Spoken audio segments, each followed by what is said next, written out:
देखिए, ये हम सब जानते हैं कि अगर कोई भी चीज पहली बार में अच्छी हो जाती है तो दोबारा फिर उम्मीदें जो है उससे बढ़ जाती है। और ऐसा ही एंटरटेनमेंट के साथ होता है। कोई भी सीरीज अगर आती है या कोई फिल्म आती है तो अगर उसका सीक्वल आता है या उसका नेक्स्ट सीजन आता है, सो एज ऑडियंस ना हमारी ग्रीड, हमारा हंगर, हमारी एक्सपेक्टेशन बढ़ जाती है। और ऐसा ही हुआ है Z5 की series Taj divided by blood के साथ। बहुत हमने पसंद किया।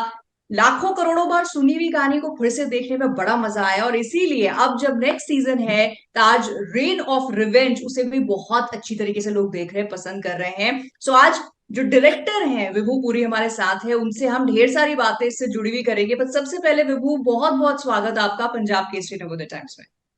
Thank you so much, thank you. And thank you, ये मैं कहूंगी on the behalf of audience के। एक ऐसी सीरीज पहले बनाई जो हमारी हिस्ट्री जो हम जानते हैं उसको वापस से एक बार अच्छी तरीके से देखने का ग्रैंडुअर वाले स्केल में मजा आया। और दोबारा भी मजा आ रहा है। The pleasure is all mine. I am बहुत खुशी होती है ये देख के कि how it is touched and connected with so many people, how it's resonating with so many.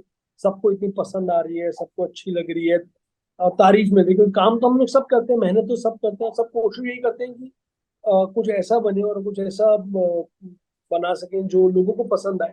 हम्म। और कहीं ना कहीं एक अच्छा शो, खराब शो, पसंद, मतलब पॉपुलर, नॉट सो पॉपुलर, सब में मेहनत तो बहुत लगती है और एक इंसान की नहीं, बहुत सारे लोगों की लगती है।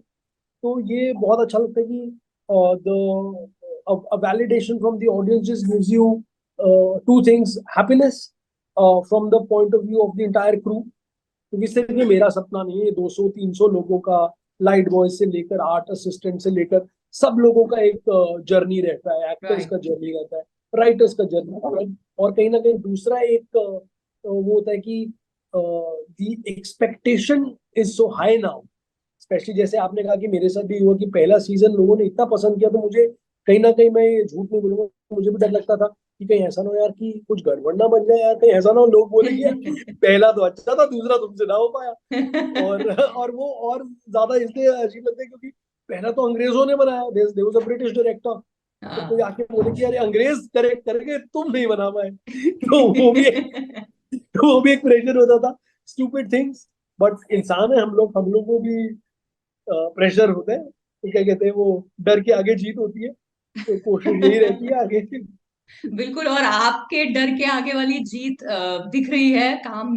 ये जो सेकंड वाले सीजन में है वो भी अच्छा लग रहा है। बट टेल मी, जैसे आपने कहा प्रेशर डेफिनेटली होता है। एंड मैं हमेशा ये बात सोचती हूँ कि एंटरटेनमेंट इंडस्ट्री में कोई भी बड़े बजट का काम हो, छोटे बजट का काम हो, ये सोच के तो कोई भी इंसान नहीं करता कि चलो एक फ्लॉप सीरीज या फ्लॉप फिल्म बनाते हैं, है ना। वो बिल्कुल। फ्लॉप और हिट होती है, ऑडियंस किस तरह से उसको परसीव करती है एंड बहुत सारे और फैक्टर्स की वजह से। लेकिन ये जो मेहनत है, ये जब रंग लाती है विभू इस तरह से कि आपको ऑडियंस का प्यार मिल रहा है, फीडबैक मिल रहा है, और ये इनकरेजमेंट कि यार नेक्स्ट सीजन भी लेकर आओ, एज अ डायरेक्टर ये किस तरह का हौसला भरती है। बहुत बहुत ज्यादा हौसला अफजाई की बात है कि आप, मुझे अभी भी याद है कि जब मैंने आज से कुछ लगभग 2 साल पहले 2021 के अंदर मैंने ये कुछ 400 पेजेस पढ़े थे, जो मेरा सीजन होने वाला था। बिकॉज हम लोगों ने, बहुत लोग नहीं जानते but I would want to tell you guys कि हम लोगों ने दोनों सीजन इकट्ठे शूट किए थे। We shot oh. Them together, that is why we could come out in 3 months. Okay, we are ready with the second season. कि right. पहले की कामयाबी के बाद दूसरा नहीं बना। तो जब शूट भी हो रहा था तो मैंने पहला सीजन कभी देखा ही नहीं था, क्योंकि वो तो मेरे साथ ही शूट हो रहा था। मैं दूसरे फ्लोर पे हाँ। कर रहा था, वो दूसरे फ्लोर पे कर रहे थे, we were almost parallelly shoot कर रहे थे हम लोग। कि उनका शायद डे 50-52 होगा तो मेरा डे 1 था। That's how entered. एंड फिर हम लोगों ने अपना किया, उन लोगों ने अपना किया। तो क्या कहते हैं कि आप जब भी कुछ ऐसा बनाने की कोशिश करते हैं जिसके अंदर इतने लोगों की मेहनत होती है, तो कहीं ना कहीं व्हेन पीपल लाइक इट, तो आपको एक सुकून की नींद आती है। आपको एक खुशी होती है कि हाँ चलो, कुछ हम लोगों ने, सब ने मिलके ऐसा बनाने की कोशिश करी जो लोगों तक पहुंचे। और आज की डेट में तो ये भी हो गया ना कि लोगों का इंटरेस्ट सस्टेन करना भी बहुत मुश्किल है। हम्म। कि इतना कुछ अवेलेबल है आपके पास, चॉइसेस। आप 10 प्लेटफॉर्म्स हैं और सब में शोज हैं, और बड़े बड़े शोज हैं, बड़े बड़े एक्टर हैं, बड़े बड़े, हर चीज इतनी and everything is available at the press of a button. Right. तो आपको इंगेज करके रखना लोगों को to a content which is कुछ 5 सवा 5 घंटे। हम लोगों ने ये जो शो है ये 320 मिनट या 322 मिनट का शो है, 8 एपिसोड्स, जिसका मतलब हो गया सीधे तौर पर ये कुछ 5.5 घंटे का कंटेंट। तो 5.5 घंटे, और मुझे इतनी मजा इस बात का आता है कि लोग मुझे जाके 8th एपिसोड, आखिरी एपिसोड के ऊपर फीडबैक देते हैं कि यार तुम्हारा वो सीन बहुत मजेदार लगा। तो मैं कहीं ना कहीं सोचता हूँ कि भाई तुमने पहले 10 एपिसोड देखे रॉन के, फिर उसके बाद मेरे 8 देखे, 18वां एपिसोड है जिसके ऊपर जाके तुम कमेंट कर रहे हो। तो कहीं ना कहीं we have been able to get you emotionally invested in the story so well कि आपने 2 महीने के अंदर अंदर मुझे और मेरे शो को कुछ 12 घंटे का प्यार दे दिया। राइट। आपने राइट। 12 घंटे अपने इन्वेस्ट करे विद इन 2 मंथ्स। तो इससे बड़ी कामयाबी तो मुझे लगता नहीं कि मुमकिन है। इतना तो हमने सोचा भी नहीं था फ्रैंकली बिल्कुल कि लोगों को इतना पसंद आएगा, बट आई एम ओवरवेल्ड। बिल्कुल बिल्कुल। एंड एक और चीज ये है कि मैं आपसे पूछूंगी, आप क्रेडिट किसको देंगे, किस बात को देंगे इस चीज का कि ये जो स्टोरी है ये हिस्ट्री बुक्स से लेकर कई फिल्मों से लेकर कई सीरियल से लेकर पहले बन चुकी कई सीरीज में हम देख चुके हैं। सो वापस से देख रहे हैं, वापस से हंग्री फॉर मोर होके कह रहे हैं भाई सीजन 2 भी ले आओ, और उसको भी हाथों हाथ देख डाल रहे हैं। किसको देंगे क्रेडिट? मतलब क्रेडिट तो मैं तो ऑडियंस को दूंगा सबसे पहला क्रेडिट, कि उनके अंदर इतना जज्बा था, उन्होंने इतने मोहब्बत दी, इतने प्यार से देखा और एक एक चीज सराही, जो चीजें बुरी लगी वो भी कहीं कि ऐसा क्यों किया, वो क्योंकि इमोशनली इन्वेस्ट हो गए। कहीं ना कहीं Abhimanyu the creator and the producer, जिन्होंने आज से 5 साल पहले ये सोचा कि यार इसके ऊपर बनाना चाहिए, ये कहानी नीड्स टू बी टोल्ड, इसके अंदर इतना पोटेंशियल है कि ये बनाई जाए। फिर क्रेडिट जाता है साइमन और विलियम को, हमारे राइटर्स, दोनों अंग्रेज राइटर्स जिन्होंने लिखा ये। फिर उसके बाद कहीं ना कहीं क्रेडिट जाता है एक्टर्स को, मेरे क्रू को, जिन्होंने इतनी शिद्दत से इतनी मोहब्बत से मेरे साथ खड़े रहे। हम लोग लड़े भी, झगड़े भी, we all had our up days, we all had our low days. हर रोज कोई सेंचुरी नहीं मार सकता, हमने देखा ही है ये। Right. We all stuck through thick and thin, तो कहीं क्रेडिट जाता है इन सब लोगों को। और उसके बाद कुछ अगर बचा कुचा क्रेडिट है तो वो जाता है मेरे को, मेरे राइटर्स को, अजय, मुझे, प्रशांत। हम लोगों ने जो जितनी मेहनत करी, तेजल माय डीओपी, हम लोगों ने जो हर रोज लगे रहे कि हाँ यार कुछ अच्छा क्रिएट करने की कोशिश। बट कहीं ना कहीं इंटेंशन हमेशा से बहुत प्योर थी। हमें वीवर, जैसे मैंने आपको पहले बताया कि we never saw that the first season be so well appreciated and successful. Hmm. हमें लगा था हम लोग अपना काम और अपनी मेहनत पूरी शिद्दत के साथ करते हैं, उसके बाद जो होगा देखा जाएगा। And that's what's happened to us. The journey was so beautiful कि हम्म। उसके बाद हम डेस्टिनेशन कहीं पे भी पहुंचते हमें अच्छा ही लगता। अच्छा ही लगता। राइट। राइट। बट एक चीज मुझे बताइए कि ऐसे तो कुछ भी प्रोड्यूस करना it's it's a hectic task, right? We know industry के बारे में कि यार एक छोटी सी चीज के लिए भी इतने टेक्स, इतने कट्स, इतने शॉट्स लगते हैं, बड़ा मेहनत का काम है। और उस पे जब हम ऐसा कुछ हिस्टोरिकल बनाते हैं जिसकी एक अपनी ग्रैंड्योर है, जिसके फैक्ट्स हैं, जिसके right from the costume to the language, आप गलत नहीं जा सकते क्योंकि वो हिस्ट्री में दर्ज है, तो वो लोग माइन्यूटली देखेंगे। तो वो कितना चैलेंज को और ज्यादा इन्हांस कर देता है to make something like this. Of course enhance करता है उसमें कहीं ना कहीं डिटेल्स ऑफ कॉस्ट्यूम्स, जैसे नीरू शाह जिन्होंने हमारे कॉस्ट्यूम्स करे, उमंग जिन्होंने हमारे सेट्स बनाए, कमाल का काम करा इन लोगों ने, कमाल की रेफरेंसिंग करी, ढूंढा उस जमाने के कपड़े। अगर आप आज जाके देखें तो आप देखेंगे कि जिस तरीके से जोधाबाई तैयार होती हैं वो बिल्कुल अलग है फ्रॉम रुकैया बेगम, वो राइट। बिल्कुल अलग है फ्रॉम सलीमा बेगम, वो बिल्कुल अलग है फ्रॉम मेहरुन्निसा।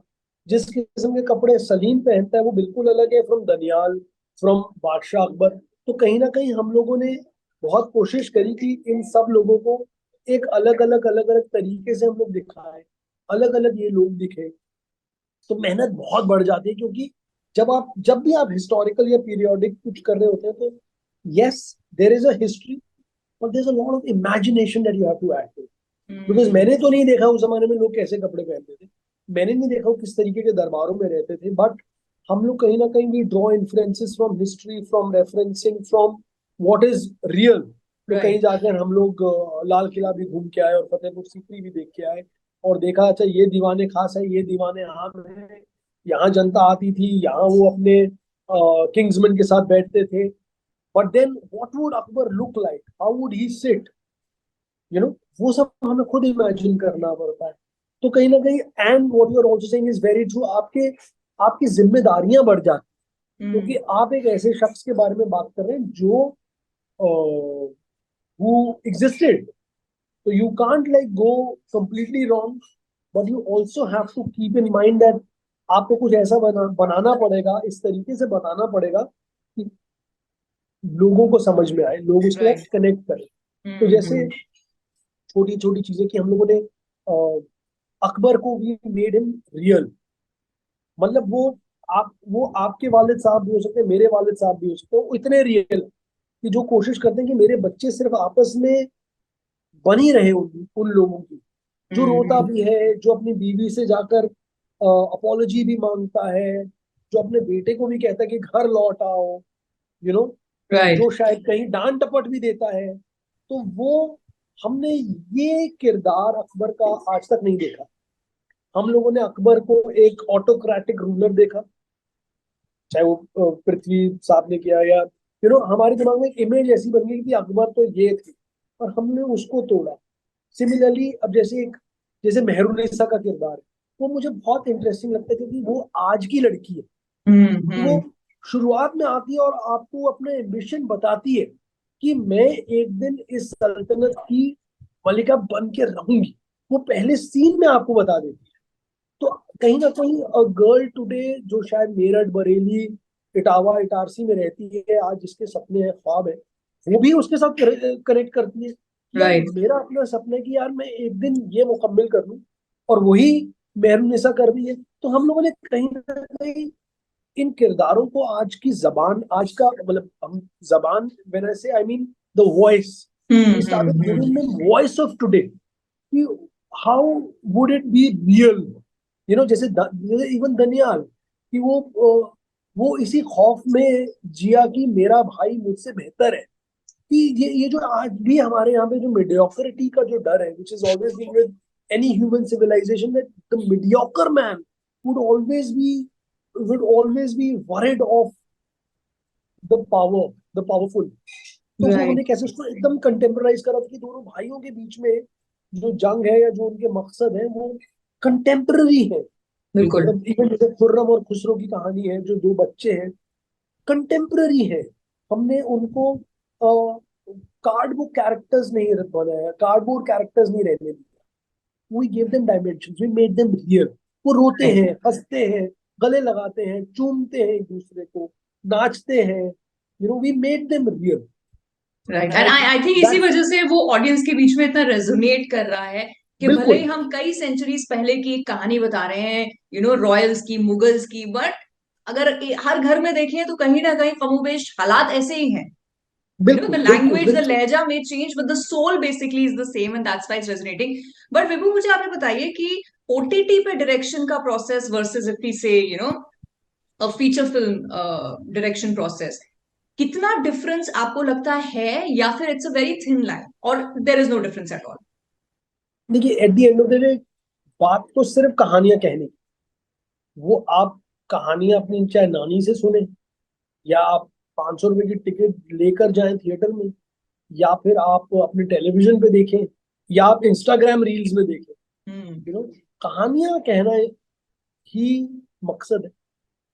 और अगर मैं आपको बोर करूंगा या आपको कैप्टिवेट नहीं कर पाऊंगा, तो आप मेरी कहानी नहीं सुनेंगे। बिल्कुल। अगर नानी की कहानी इंटरेस्टिंग नहीं होगी, तो आप फटाक से सो जाएंगे। करेक्ट। अगर ओटीटी पे कहानी अच्छी नहीं होगी, तो आप चैनल बदल देंगे, रील अच्छी नहीं होगी, आप अगली रील पे चले जाएंगे।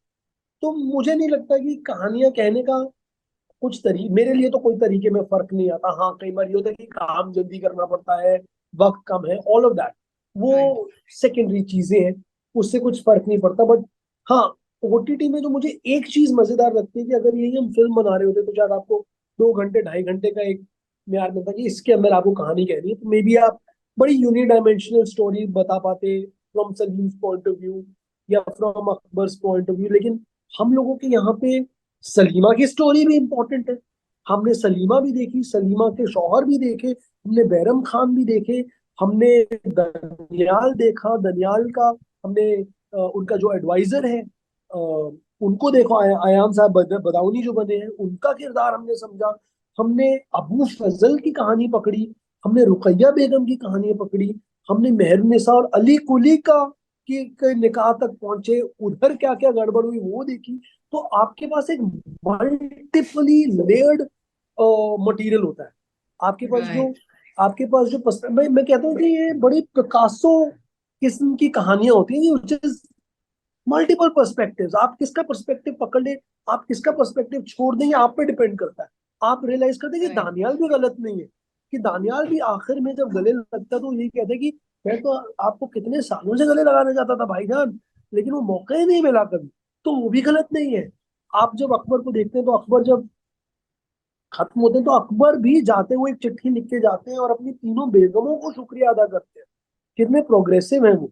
तो on an OTT platform, it as a filmmaker, it just gives you the scope of investing and indulging in multiple characters, right जो आपको एक फीचर नहीं दे पाती कभी भी। Right right. सो तो सो इसलिए अभी आपने हमें एक थोड़ा चस्का दे दिया है कि विभू पुरी जो है वो लॉन्ग फीचर फॉर्मेट पे भी कमाल का काम करते हैं, कमाल का लिखते हैं, लिरिसिस्ट हैं, राइटर हैं। अभी आपने ये आपका साइड भी दिखा दिया कि भाई ओटीटी पे मुझे कमान संभालने को दे दो, मैं वो भी बेहतरीन तरीके से संभालता हूँ। सो व्हाट नेक्स्ट, बिकॉज अभी जैसे मैंने शुरू में कहा था ना, audience is hungry and greedy. तो अभी और क्या? अभी तो मैंने ये शो अभी डिलीवर करा है। अभी इस अभी मुझे वक्त मैं आराम सिर्फ करना है। अभी मैं सिर्फ पढ़ रहा हूँ, काफी सारी चीजें देख रहा हूँ, सोच रहा हूँ, सुन रहा हूँ। I am prepping for a feature जो मैं शायद नवंबर दिसंबर के आसपास रोल करूंगा। एक इंटरेस्टिंग कहानी है, छोटी सी कहानी है, वो बताना चाहता हूँ। फिर उसके बाद जैसे आगे जिंदगी चलती रहेगी, और मैं मेरे साथ सिर्फ अच्छी चीज और बुरी चीज ये है कि मैं बहुत ज्यादा सोचता नहीं हूँ। राइट कि मुझे जो लगता है कि उस वक्त का जो सच है वो सच जी लूं, उतना काफी है। कि वो ये होगा फिर वो होगा, ऐसा मैं चेस नहीं खेल पाता हूँ। मैं बहुत खराब हूँ चेस खेलने में। मैं कैरम बोर्ड खेल सकता हूँ, तो मैं वो कैरम वाला खिलाड़ी। तो जैसे जैसे जो जो चीजें होंगी, मतलब अभी बहुत लोग बोल रहे हैं कि अरे ताज 3 पे काम करिए, 3 बनाइए। तो ये सब चीजें जब जब जो जो होना है हो। चलिए, बट हम आप चेस खेल के चाहे रानी को कवर करें या फिर आप कैरम खेल के रानी को कवर करें, एज लॉन्ग एज कुछ ना कुछ हो रहा है, audience will be happy with that. So Vibhu, बहुत जल्द उम्मीद करती हूँ नए प्रोजेक्ट के लिए आपसे बात करेंगे। For now, thank you so much for giving your time. Thank you so much, thank you. Thank you, bye bye.